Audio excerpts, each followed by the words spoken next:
The scent of fresh coffee and expensive perfume always reminded Tabitha of beginnings. 6 years ago, she'd walked through malls like this one, the Gangnam Prestige Center, with stars in her eyes and hope blooming in her chest like spring flowers. Now, she walked through them with purpose, her designer handbag swinging against her hip, her daughter Zara's small hand tucked safely in hers. "Mommy, can we get ice cream?" Zara's voice was bright, her eyes, those impossibly dark eyes that mirrored someone Tabitha tried desperately not to think about, sparkled with childish joy.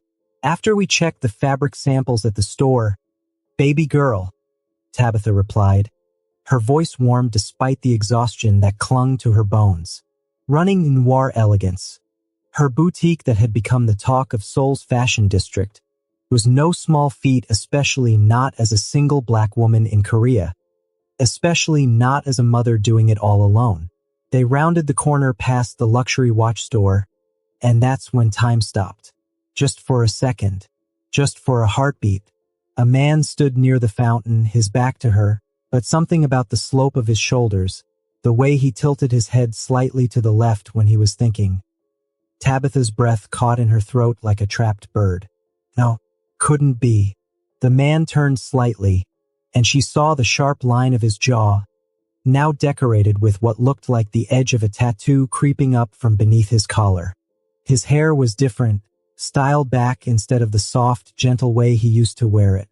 His clothes screamed money and danger. A perfectly tailored black suit that probably cost more than her first month's rent had been. Silver rings on his fingers that caught the light like warnings. "Mommy," Zara tugged her hand. "You're hurting me." Tabitha immediately loosened her grip, her heart hammering. "Sorry, baby. I thought I saw someone." But when she looked back, he was gone, vanished like smoke, like he'd always been nothing more than a dream, or a nightmare she'd finally woken up from. "Get it together, Tabitha," she told herself firmly. "Jae-won is gone. He's been gone for 6 years. That man is probably just someone who looks like him from behind." Except her hands were shaking, and Zara was looking at her with concern that no 6-year-old should have to feel for her mother. That night, after putting Zara to bed with 3 stories and 4 kisses, Tabitha stood in front of her bathroom mirror and studied her reflection. She'd grown in 6 years, not just older, but stronger. Her natural hair was styled in goddess locks that fell past her shoulders. Her skin glowed from the skincare routine she'd finally committed to, and her body had changed after pregnancy, but in ways that made her feel powerful rather than diminished. She'd built a life from ashes. When Jae-won had disappeared without a word, without a text, without any explanation, she'd been 3 weeks pregnant and hadn't known it yet. By the time she'd taken the test, by the time she'd gathered the courage to tell him, his number was disconnected. His apartment was empty. His desk at the marketing firm where they'd fallen in love over late-night strategy sessions and stolen kisses in the supply room, occupied by someone else. He'd vanished like he'd never existed. She'd asked everyone. His friends claimed they didn't know where he'd gone. HR said he'd resigned, effective immediately. It was as if Choi Jae-won had been erased from existence. Depression had wrapped around her like chains for months.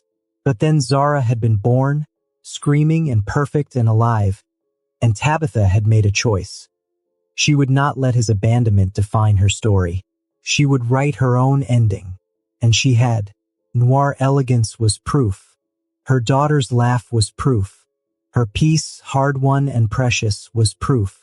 So why did one glimpse of a man who might not even be him threaten to unravel everything? 3 days later, Tabitha saw him again. This time, there was no mistaking it. She was at the boutique, showing a client, a wealthy woman from Cheongdam-dong, a custom jacket design when she glanced out the window.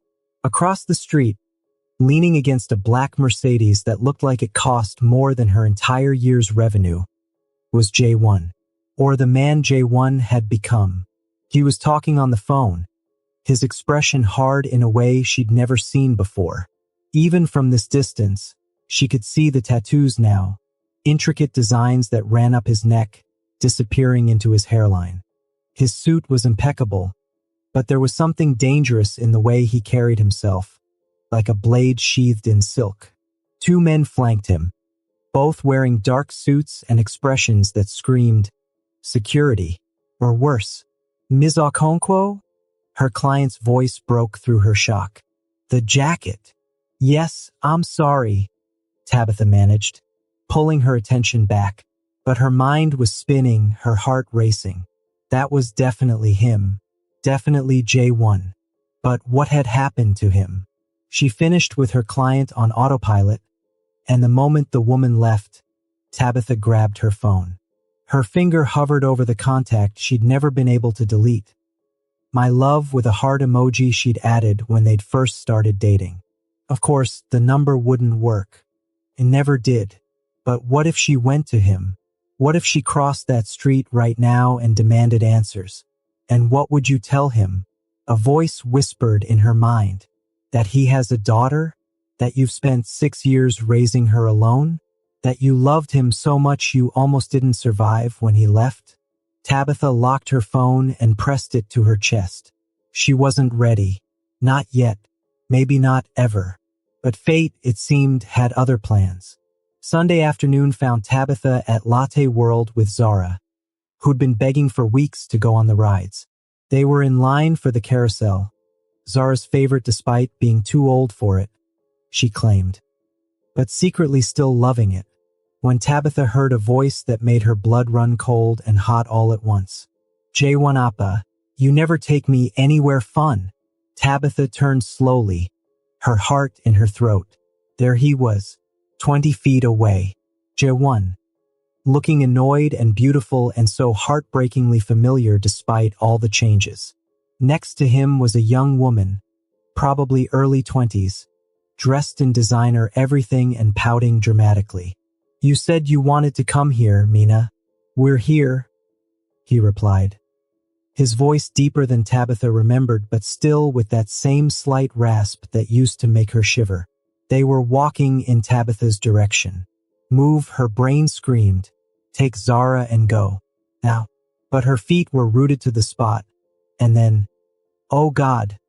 Then, Zara chose that exact moment to drop her stuffed bunny and run to pick it up, darting directly into J1's path. Everything happened in slow motion. J1 stopped short, looking down at the little girl who'd nearly collided with him. Zara looked up, bunny clutched to her chest, and said in her sweetest voice, Sorry, mister. Tabitha watched J1's face, watched as his eyes swept over her daughter, over their daughter, without recognition, without understanding. Why would he see it? He didn't know Zara existed. It's okay, he said softly, and something in his voice cracked. For just a second, the hardness melted, and he looked like the man Tabitha had loved. Be careful, little one. I will. Zara bounced back to Tabitha, oblivious to the fact that she'd just met her father for the first time. But J1 was still standing there, frozen, because now his eyes had lifted and landed on Tabitha. The world tilted. Recognition crashed over his features like a wave. Shock, disbelief, something that might have been pain or joy or terror. Tabitha couldn't tell. His lips parted, and she saw him mouth her name even though no sound came out. Tabitha? She couldn't breathe, couldn't think, couldn't do anything but stare at the man who'd been her everything, her ghost, her greatest love and deepest wound. Choi Jae-won. The name tore from her throat before she could stop it, loud enough that people turned to stare, loud enough that her voice cracked on the last syllable.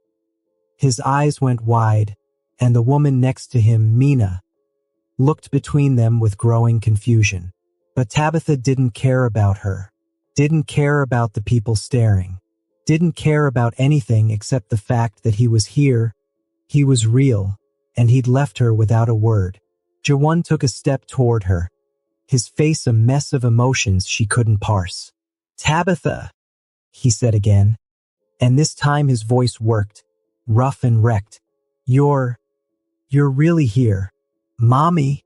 Zara's small voice cut through the tension. Do you know that man? Tabitha looked down at her daughter, at those eyes that were J1's eyes, and felt something inside her chest crack wide open. When she looked back up, J1 was staring at Zara with an expression Tabitha couldn't read. We need to talk, Tabitha managed, her voice shaking. Yes, J1 breathed. Yes, we do. The cafe J1 suggested was private, too private. The kind of place where velvet ropes and security guards kept out anyone who wasn't on a very exclusive list. Tabitha had left Zara with her friend Minji, making up some excuse about a business meeting, trying to ignore the knowing look in Minji's eyes. Now she sat across from a stranger wearing J1's face. He'd changed so much. The tattoos were even more extensive than she'd thought. She could see them peeking out from his collar, crawling up his neck like dark vines. One disappeared behind his ear, intricate and beautiful and completely unlike the clean-cut man who used to worry about wearing the right tie to meetings. You look. He started, then stopped, his jaw working. God. Tabitha, you look incredible. She wanted to throw her coffee at him. She wanted to cry. She wanted to reach across the table and touch him just to make sure he was real. Instead, she wrapped her hands around her cup and said, voice cold, you disappeared. The words hung between them like an accusation, like a gravestone. J1 flinched. Actually flinched. I know. You know?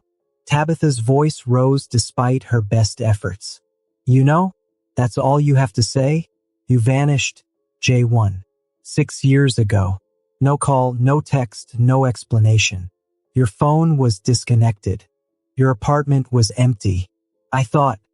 Her voice cracked. I thought you were dead. I'm so sorry. His hands were on the table now, reaching toward her but not quite touching. She could see scars on his knuckles, new ones, the kind that came from fights. Tabitha, I'm so fucking sorry. If I could have. If there had been any other way. Any other way to do what? Tabitha demanded. What happened to you? The J1 I knew wore cardigans and worried about quarterly reports. He brought me tea when I worked late and blushed when I kissed him in public. He was gentle. He was good. She gestured at him, at the expensive suit and the tattoos and the hard edge in his eyes. Who are you? J1 was quiet for a long moment. His jaw clenched so tight she could see the muscle jumping. When he finally spoke, his voice was low and rough. My father was Choi Dae-young. The name meant nothing to Tabitha, and her confusion must have shown on her face. He was the leader of the Biko faction. Jae-won continued, and now there was something broken in his voice. One of the most powerful organized crime families in Seoul. The White Tiger Syndicate. Tabitha's blood ran cold. What? I didn't know, Jae-won said quickly. I swear to God, Tabitha, I didn't know. My mother. She left him when I was a baby, took me away, changed our names. She told me he was dead. I grew up normal, went to university, got a job, met you. His voice softened on the last two words. Fell completely in love with you. Tabitha's heart was hammering, but she forced herself to stay silent, to let him talk. And then one day I got a phone call. My father, the man I thought was dead, was actually dying for real. Cancer. He had 6 months, maybe less, and he wanted to see me. His only son. His heir. So you just left? Tabitha's hands were shaking. You just walked away from everything? From me? No. Jae-won's hand shot across the table, covering hers before she could pull away. His touch was warm, familiar, and it hurt. God, no. I went to see him once. Just once. I was going to tell him to go to hell, that I had my own life, that I didn't want anything to do with his world. But when I got there, he paused, his thumb unconsciously stroking over her knuckles in a way that made Tabitha want to both pull away and lean closer. His enemies had found out about me. About you. There were photos, Tabitha. Pictures of us together, of you leaving work, of us having dinner. They were going to use you to get to him. And then his voice broke.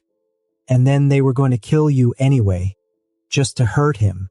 Tabitha felt like she'd been punched. What?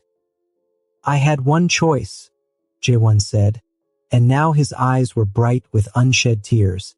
Disappear completely. Make it look like I'd never cared about you. Make it look like you were nothing to me.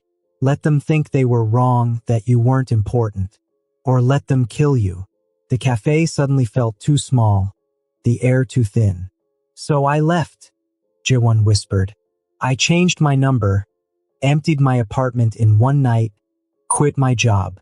My father's people created a paper trail making it look like I'd gambled away everything and fled the country. And I went to him, took my place in the Biko faction, because that was the only way to protect you. Tabitha pulled her hand away, pressing it to her chest.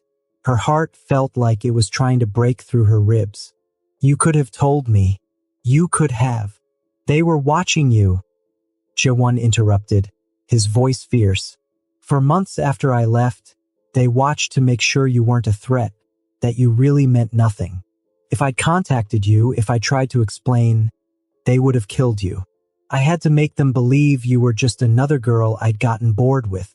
Tears were streaming down Tabitha's face now, hot and angry and sad. I grieved you. I mourned you like you were dead. I know.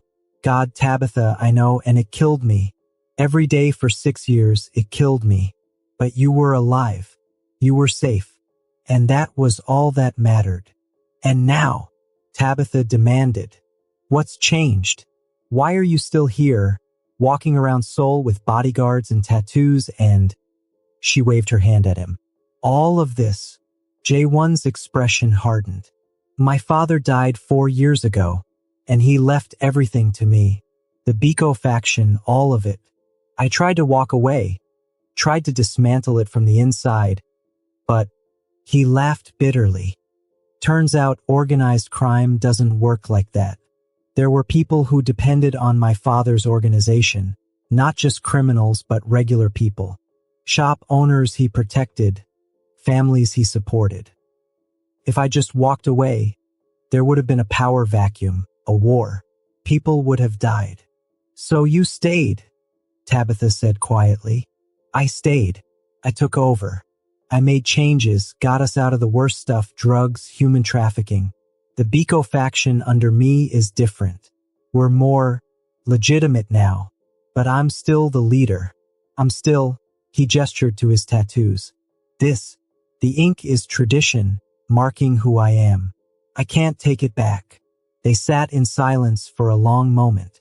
I saw you 3 days ago, Tabitha finally said, across from my boutique. Something shifted in Jaewon's expression. You own Noir Elegance? You knew. I've known where you were for 4 years, he admitted. Since I took over and had the resources to check, to make sure you were safe without putting you in danger. I've driven past your store 100 times. I've watched you succeed, watched you build something incredible. His voice dropped to almost a whisper. I've been so proud of you, and I've hated myself every single day for not being able to be part of it. Tabitha didn't know what to say to that.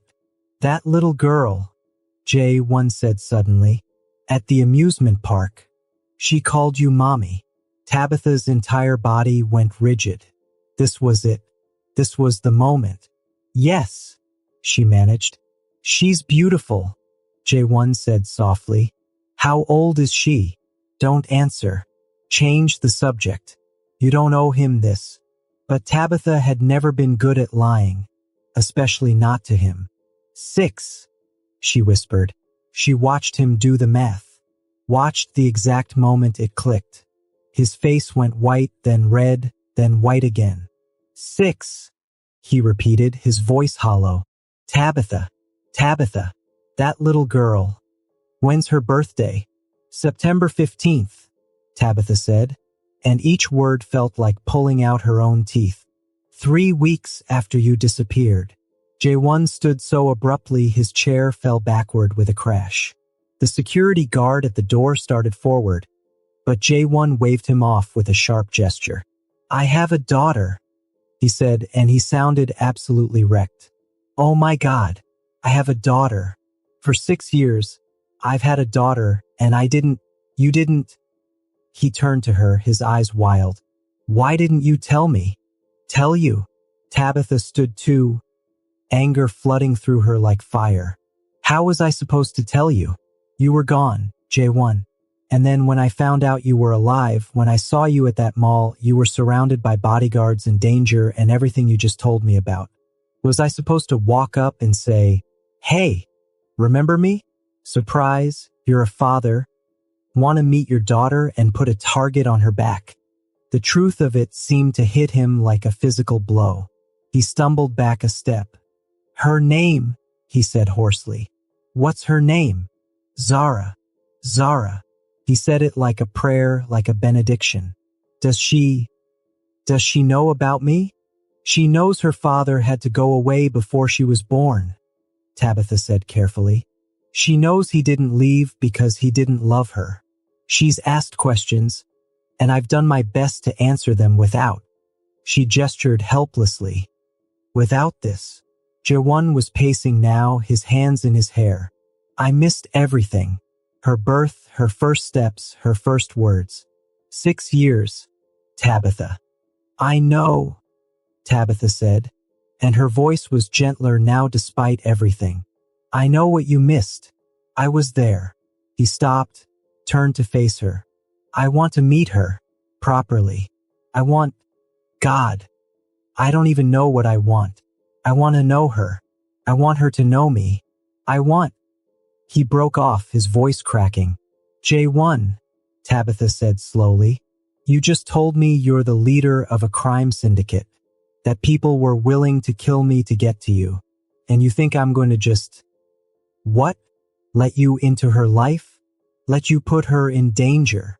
I would never let anything happen to her, Jae-won said fiercely. I would die first. I would burn down the whole damn city first. That's what I'm afraid of, Tabitha shot back.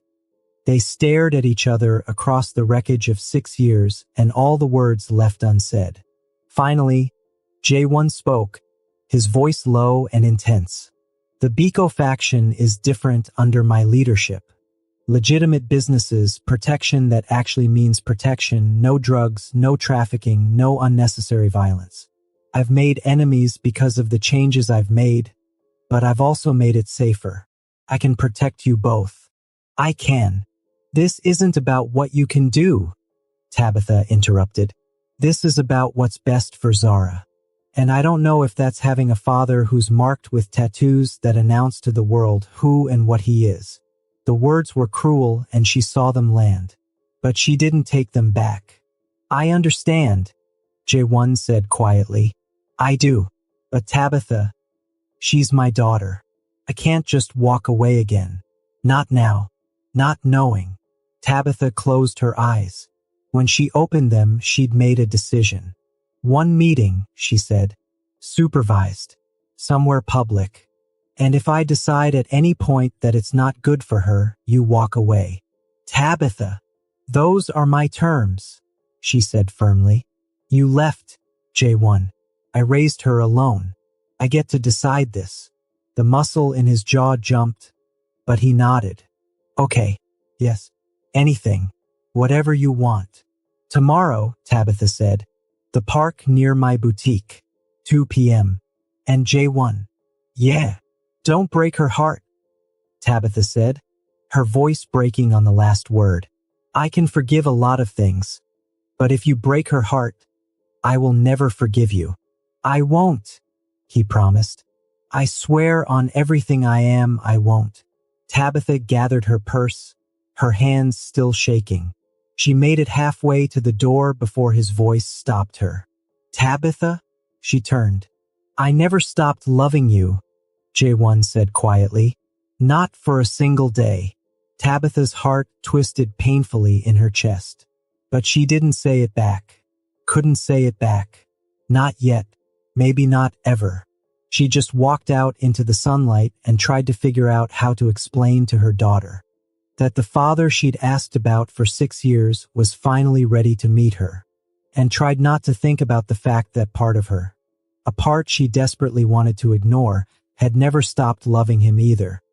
Tabitha barely slept. She lay in her bed, staring at the ceiling, replaying the conversation over and over. Jaewon's face when he'd realized Zara was his daughter. The way his voice had cracked when he'd said her name. The tattoos that marked him as dangerous, as other, as everything she'd never imagined him becoming. And underneath it all, the terrible, wonderful, devastating truth. She'd spent 6 years telling herself she'd moved on, that she was over him, that the love she'd felt had died when he disappeared. She'd lied. At 3 a.m., she got up and padded down the hall to Zara's room. Her daughter slept like she did everything else, with total abandon, one leg hanging off the bed, her stuffed bunny clutched to her chest. In the moonlight streaming through the window, Tabitha could see so much of Jaewon in her face. The shape of her eyes, the curve of her chin, the way her lips pursed slightly when she dreamed. He's going to see it immediately, Tabitha thought. He's going to look at her and see himself, and it's going to destroy him all over again. Mommy! Zara's sleepy voice made Tabitha jump. Why are you crying? Tabitha hadn't even realized she was. She quickly wiped her eyes. I'm not, baby. Just thinking. About the man from the park? Zara sat up, suddenly more awake. At 6, she was already too perceptive for her own good. The one you called a name at. Tabitha sat on the edge of the bed. Yes, about him. Do you know him? This is it. Tell her. Tell her now. I knew him, Tabitha said carefully. A long time ago, before you were born. Zara was quiet for a moment, her little brow furrowed in thought. Then, is he my daddy? The question hit Tabitha like a freight train. What? Why would you? He has the same eyes as me, Zara said simply. And you looked at him the way you look at my baby pictures. All sad and happy at the same time. Tabitha felt tears threatening again. When had her baby gotten so wise? Yes, she whispered. Yes, he's your daddy. Zara's eyes went wide. Really? My actual daddy? The one who had to go away? Yes. Is he still going away? Good question. Is he? I don't know, sweetheart. But he wants to meet you. Tomorrow at the park. Would you like that? Zara threw her arms around Tabitha's neck so fast she nearly knocked them both off the bed. Yes. Yes, yes, yes. I want to meet him. What's his name? What's he like? Does he know about me now? Is he nice? Will he like me? The questions tumbled out so fast Tabitha couldn't answer them all. She just held her daughter and tried not to cry. His name is Jaewon, she said finally. And baby, he's going to love you so much. How could he not? The park was crowded for a Thursday afternoon, filled with mothers and nannies watching children play. Tabitha had chosen it deliberately, public enough to be safe, familiar enough that Zara would be comfortable. They arrived 15 minutes early. Tabitha was too nervous to be late. Zara was vibrating with excitement, practically bouncing on her toes. She'd insisted on wearing her favorite dress, the purple one with butterflies that Tabitha had made for her birthday, and had spent 20 minutes making sure her hair was perfect. Do I look okay, Mommy? Will he think I'm pretty? You're beautiful, Tabitha assured her for the 10th time. You're absolutely perfect. At exactly 2 p.m., a black car pulled up to the curb. Not the Mercedes from before, but something lower key, less conspicuous. Tabitha's heart started hammering as the door opened. Jaewon stepped out, and Tabitha's breath caught. He tried, really tried. The tattoos on his neck were covered with makeup. Not completely, she could still see shadows of them if she looked closely, but enough that he looked less intimidating. He wore simple clothes, jeans and a button-down shirt that reminded her painfully of the old J1, the one who used to meet her for coffee before work. But his hands were shaking as he walked toward them. "Zara," Tabitha said softly, putting a hand on her daughter's shoulder. "That's him." Zara stared, suddenly shy in a way that was completely unlike her. She pressed against Tabitha's side. J1 stopped a few feet away, and Tabitha watched emotions play across his face so fast she couldn't track them all. Wonder, joy, grief, love. So much love it made her chest ache. "Hi," he said, and his voice was barely above a whisper. "You must be Zara." Zara nodded, still pressed against Tabitha. J1 knelt down, bringing himself to her eye level. Tabitha saw tears on his cheeks, but he was smiling. "It's so nice to meet you.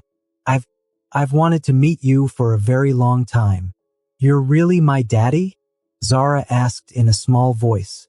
"Yes," J1 said, and the word came out broken. "Yes, I really am. Why did you go away?" The question was so simple, so direct, and Tabitha watched J1 struggle with how to answer. "I had to," he said finally.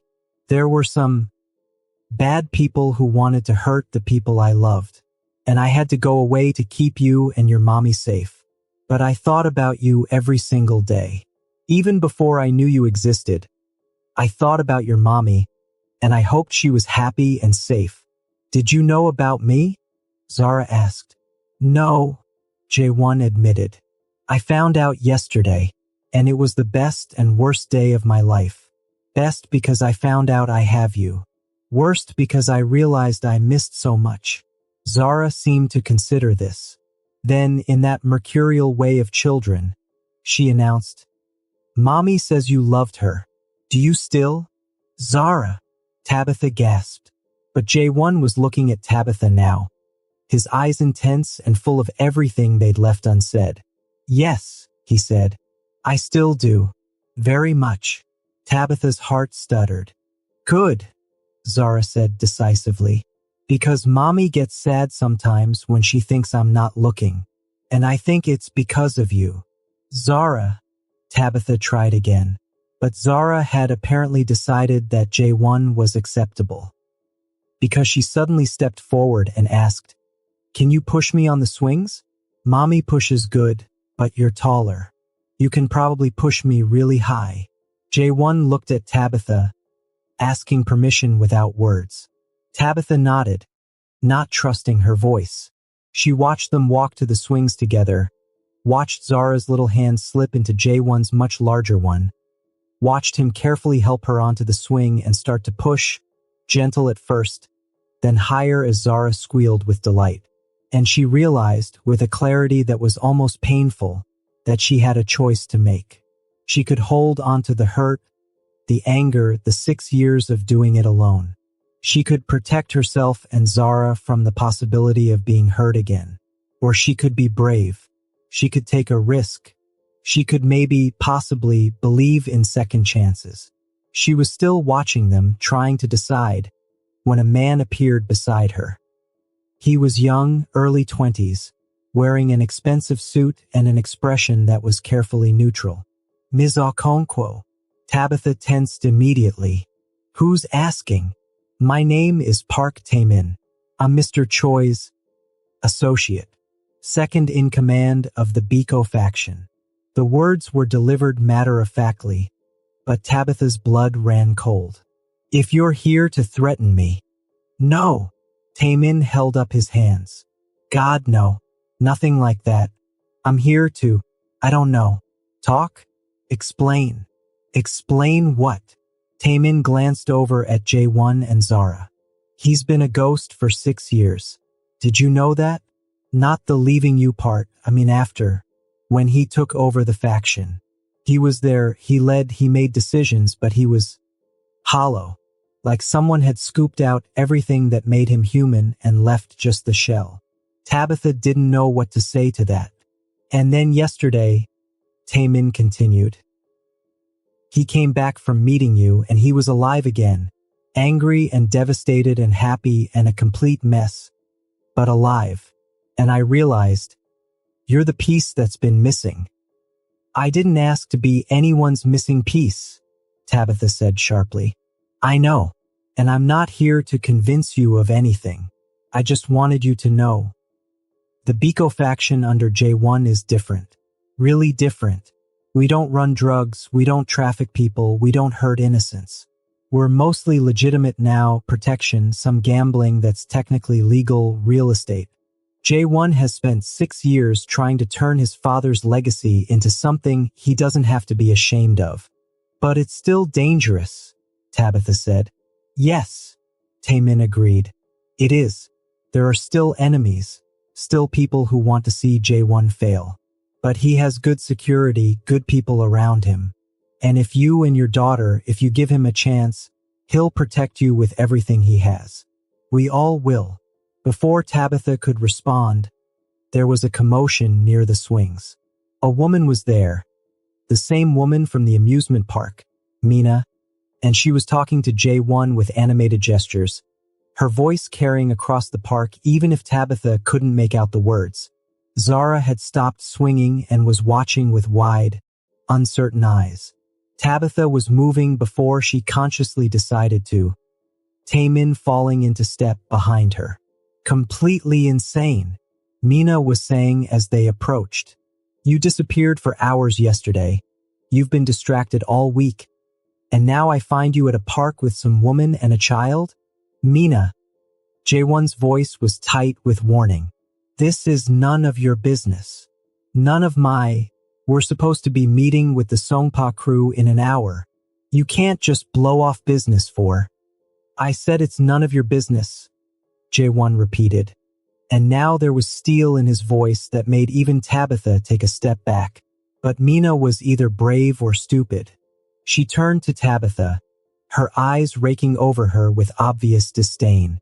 So you're the one, the ex-girlfriend. I heard about you. Mina, I'm warning you, J1 started. What's your angle? Mina interrupted, still focused on Tabitha. You show up after 6 years with a sob story and suddenly she's my daughter. J1 cut in, his voice like a whip crack. Mina's mouth snapped shut.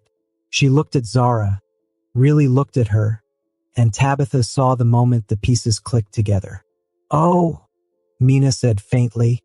Oh, Mina is my cousin, J1 said, his tone slightly softer. My father's brother's daughter. She works with me, but she forgets sometimes that I'm the one in charge. I didn't know, Mina said, and she actually looked shaken.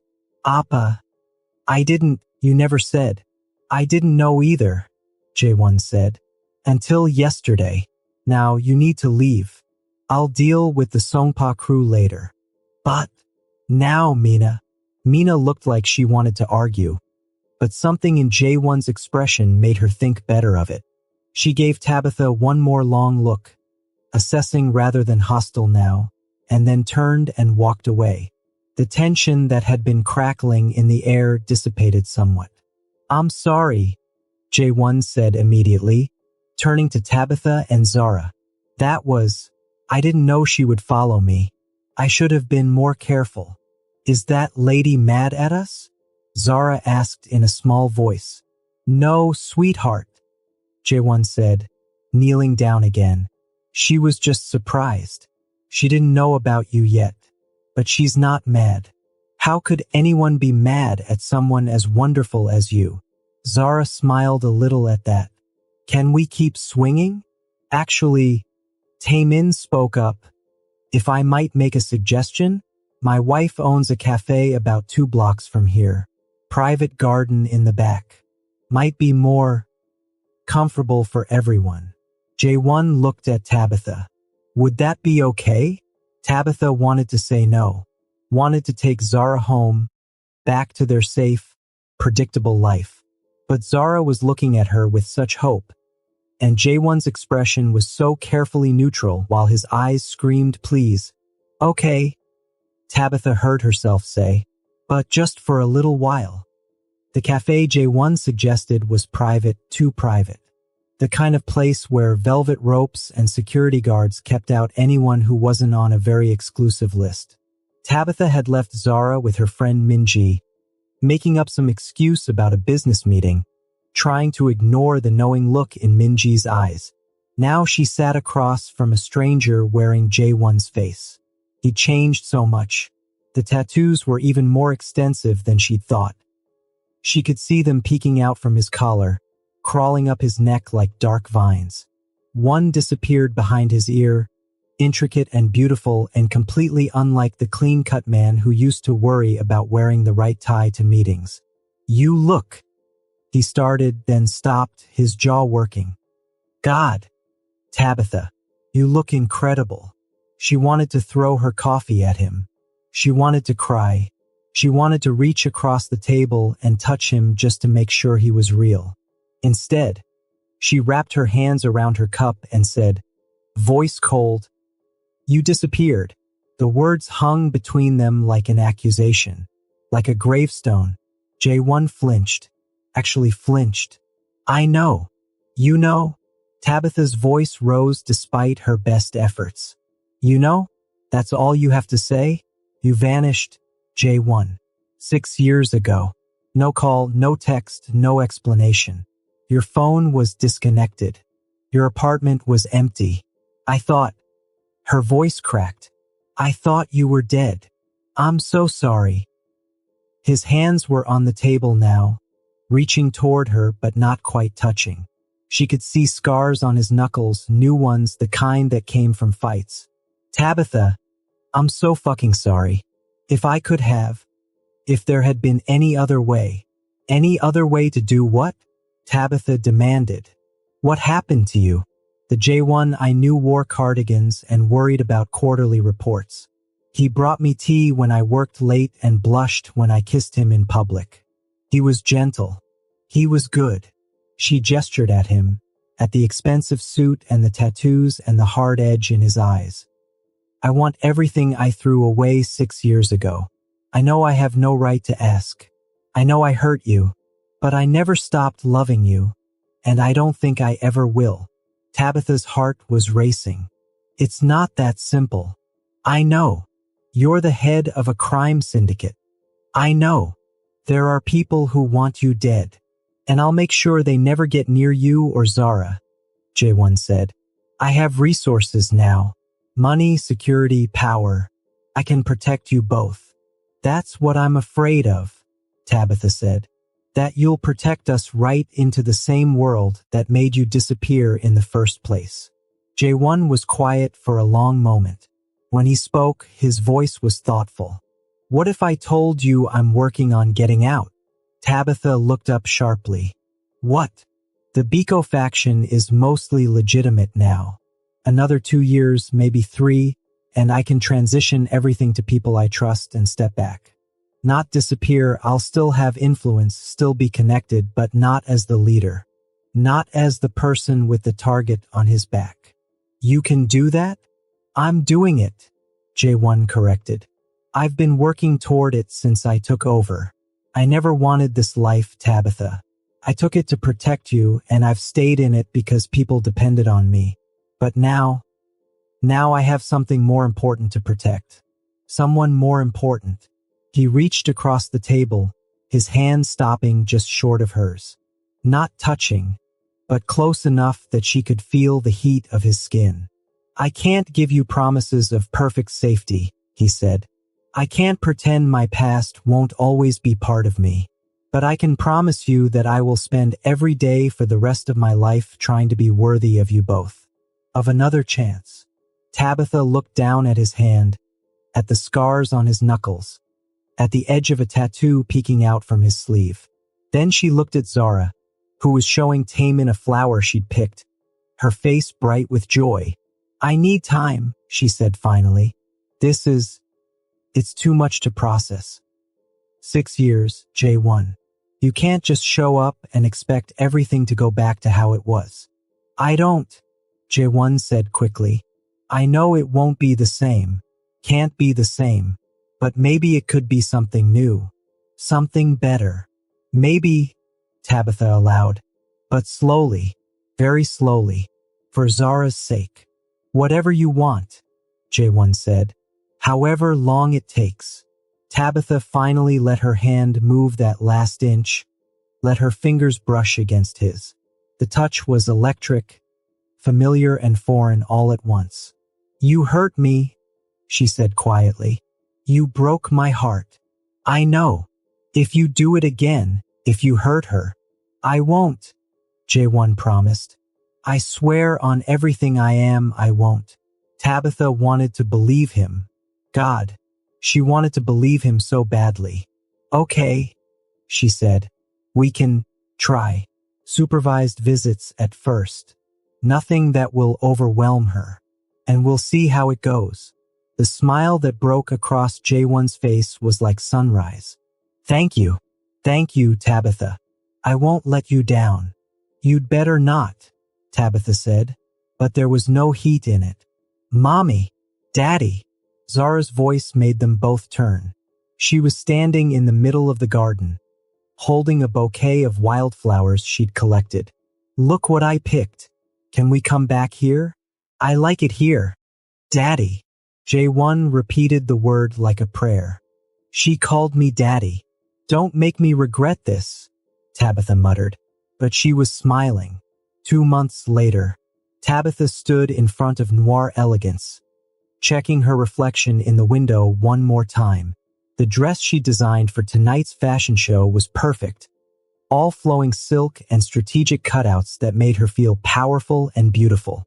Inside, the boutique had been transformed. Models were getting ready backstage. Music was being tested. Chairs were arranged for the guests. This was the biggest night of her career. The show that would either launch her into Seoul's elite fashion circles or confirm that she was just another small business owner with dreams too big for reality. And she was terrified. You look incredible.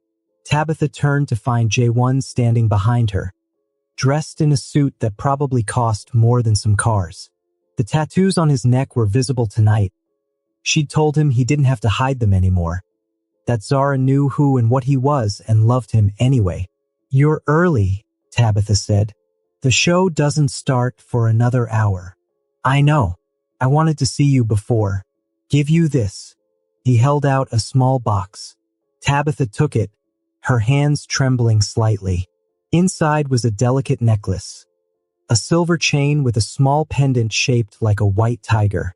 It's beautiful, she breathed. It was my mother's, J1 said. The only thing I have of hers. She gave it to me before she died, told me to give it to the woman I loved. He paused. I've been carrying it for 6 years, Tabitha, waiting for the chance to give it to you. Tabitha felt tears threatening her carefully applied makeup. J1, you don't have to say anything, he interrupted. I know we're taking things slow. I know you're not ready to be what we were, but I wanted you to have it, to know that even when I was gone, I was yours, only yours. Tabitha touched the pendant, feeling the weight of it, the meaning. Help me put it on? J1's hands were gentle as he fastened the clasp, his fingers lingering for just a moment on the back of her neck. Where's Zara? Tabitha asked, trying to steady her racing heart. With Taemin and Jihai. They're bringing her in 20 minutes. She's very excited to see her mommy's big show. J1 smiled. She's been telling everyone at her school about it. Apparently, half her class is coming. Tabitha laughed. Of course she has. They stood there for a moment, close but not quite touching. Thank you, Tabitha said finally, for these past 2 months, for being patient, for being there, for being you. I should be thanking you, J1 said, for giving me another chance, for letting me know her, for... Tabitha kissed him. It wasn't planned. She didn't think about it, didn't analyze it, just leaned up and pressed her lips to his.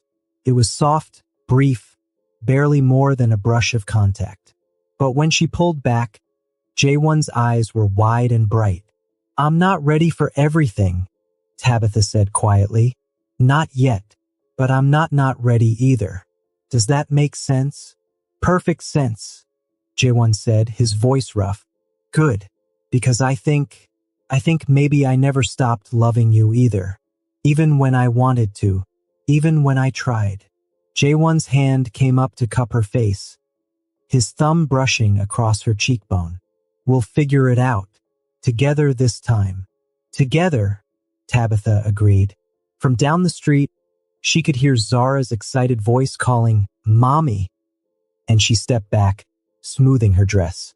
Show time, she said. Jaewon smiled. That old smile she remembered from before, gentle and warm and full of love. You're going to be amazing. And watching him walk toward their daughter, watching Zara launch herself into his arms with complete trust and joy, watching the pieces of her broken heart start to knit themselves back together. Tabitha thought maybe, just maybe, they were all going to be amazing. Together. The Biko faction headquarters wasn't what Tabitha had expected. She'd imagined something dark and ominous, all shadows and secrets. Instead, it was a sleek office building in Gangnam, indistinguishable from any other corporate headquarters. Jaewon met her in the lobby, his face lighting up the way it always did when he saw her. You sure about this? He asked, taking her hand. I'm sure, Tabitha said. They took the elevator to the top floor, where Jaewon's office overlooked all of Seoul. Inside, Taemin was waiting along with several other serious-looking men and women. Everyone, Jaewon said. This is Tabitha Okonkwo, my fiancée. The word still sent a thrill through Tabitha. They'd gotten engaged 3 months ago, in the garden of Taemin's cafe, with Zara as their witness and accomplice. As I told you all last week, Jaewon continued, I'm stepping down as active leader of the Biko faction. Taemin will be taking over day-to-day operations. I'll remain as advisor and will still handle the most important decisions, but I'm transitioning to a less visible role. There were murmurs around the room, but no one seemed surprised. They'd known this was coming. The faction is in good hands, Jaewon said, looking at Taemin. Better hands than mine, probably, and I have other things I need to focus on now. My family. After the meeting, Jaewon and Tabitha walked to the parking garage hand in hand. No regrets? Tabitha asked. None, Jaewon said firmly. This life took me away from you once. I won't let it happen again. They drove to Zara's school to pick her up, and Tabitha watched her daughter run toward them, her backpack bouncing, her smile bright enough to light up the world. Daddy, Mommy, guess what? I got an A on my science project. That's amazing, princess. Jaewon scooped her up, spinning her around while she giggled. Can we get ice cream to celebrate? Zara asked. Absolutely, Tabitha agreed, as they walked toward the ice cream shop. Zara between them, holding both their hands, Tabitha thought about how far they'd come. From loss to rediscovery, from heartbreak to healing, from broken to whole. It hadn't been easy. There had been difficult conversations, setbacks, moments when Tabitha had wanted to give up. But they'd fought for this, for each other, for their family, for their second chance. And it had been worth it. I love you, Jaewon said softly, meant just for her. I love you too, Tabitha replied. Zara looked up at them both and grinned. And I love both of you. We're the best family ever. Tabitha caught Jaewon's eye over their daughter's head and saw the same thought reflected there. Yes, they were. Finally, after everything, they were exactly where they were meant to be.